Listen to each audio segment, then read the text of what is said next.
नमामि सोमेश्वरं स्वतन्त्रम् उमापतिं तं विजयं नमामि नमामि विघ्नेश्वरनन्दिनाथं पुत्रप्रियं तैशिरसा नमामि नमामि देवं भवदुःखशोकविनाशनं चन्द्रधरं नमामि नमामि गङ्गाधरमीशमीड्यमुमाधदं देववरं नमामि नमाम्यजादिशपुरन्दरादिसुरासुरैरचितपादपद्मं नमामि देवी मुखवादनान इक्षार्थमक्षित्रितयं यैष पञ्चामृतैर्गन्धसुधूपदीपैर्विचित्रपुष्पैर्विधैश्च मन्त्रैः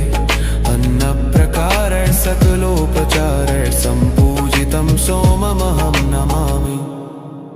नमामि शम्भुं पुरुषं